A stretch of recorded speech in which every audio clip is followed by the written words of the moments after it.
আহি পেলাই আমি ৰাইজে প্ৰত্যক্ষ কৰিলোঁ যে নামঘৰ ভাগৰ মণিকূট, চৌঘৰ আৰু ৰান্ধনি ঘৰ এই তিনিওটা ঘৰৰে দুৱাৰৰ তলাসমূহ ভঙা অৱস্থাত আছে, দুৱাৰ খোল খাই আছে আৰু ভিতৰলৈ সোমাই পেলাই আমি দেখা পালোঁ যে বাকচ 4টামান বাকচ আছে। এই বাকচকেইটাৰ তলাও ভঙা অৱস্থাত আছে আৰু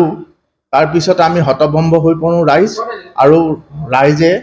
চাৰিওফালে নিৰীক্ষণ কৰি পেলাই দেখা পালোঁ যে নামঘৰ ভাগত সংৰক্ষিত হৈ থকা ডাঙৰ সৰু মুঠ 10যোৰ তাল,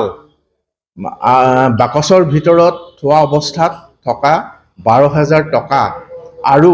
আমাৰ নামঘৰৰ সিংহাসন ভাগৰ যি গামোচা, সেই গামোচাত মাৰি থোৱা 10টা ৰূপৰ ফুল চোৰে চুৰ কৰি নিয়ে আৰু ইয়াৰ উপৰিও কেইবাখনো শৰাই আৰু অন্যান্য সামগ্ৰী চুৰ কৰি নিয়ে। প্ৰায় 1 লাখৰো ওপৰ টকাৰ এই সামগ্ৰীসমূহৰ মূল্য হ'ব। আমি প্ৰশাসনক আহ্বান জনাইছোঁ যাতে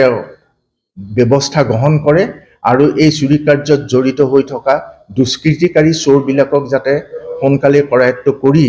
ৰাইজৰ ধন সম্পত্তি ৰক্ষণাবেক্ষণ দিবলৈ সমৰ্থ হয়, তাৰ কাৰণে পুলিচ প্ৰশাসনকো আহ্বান জনাইছোঁ। আহি পেলাই আমি ৰাইজে প্ৰত্যক্ষ কৰিলোঁ যে নামঘৰ ভাগৰ মণিকূট, চৌঘৰ আৰু ৰান্ধনি ঘৰ এই তিনিওটা ঘৰৰে দুৱাৰৰ তলাসমূহ ভঙা অৱস্থাত আছে, দুৱাৰ খোল খাই আছে আৰু ভিতৰলৈ সোমাই পেলাই আমি দেখা পালোঁ যে বাকচ 4টামান বাকচ আছে। এই বাকচকেইটাৰ তলাও ভঙা অৱস্থাত আছে আৰু তাৰপিছত আমি হতভম্ব হৈ পৰোঁ ৰাইজ, আৰু ৰাইজে চাৰিওফালে নিৰীক্ষণ কৰি পেলাই দেখা পালোঁ যে নামঘৰ ভাগত সংৰক্ষিত হৈ থকা ডাঙৰ সৰু মুঠ 10যোৰ তাল, বাকচৰ ভিতৰত থোৱা অৱস্থাত থকা 12,000 টকা আৰু আমাৰ নামঘৰৰ সিংহাসন ভাগৰ যি গামোচা, সেই গামোচাত মাৰি থোৱা 10টা ৰূপৰ ফুল চোৰে চুৰ কৰি নিয়ে আৰু ইয়াৰ উপৰিও কেইবাখনো শৰাই আৰু অন্যান্য সামগ্ৰী চুৰ কৰি নিয়ে। প্ৰায় 1 লাখৰো ওপৰ টকাৰ এই সামগ্ৰীসমূহৰ মূল্য হ'ব। আমি প্ৰশাসনক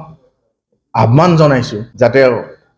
ব্যৱস্থা গ্ৰহণ কৰে আৰু এই চুৰি কাৰ্যত জড়িত হৈ থকা দুষ্কৃতিকাৰী চোৰবিলাকক যাতে সোনকালে কৰায়ত্ব কৰি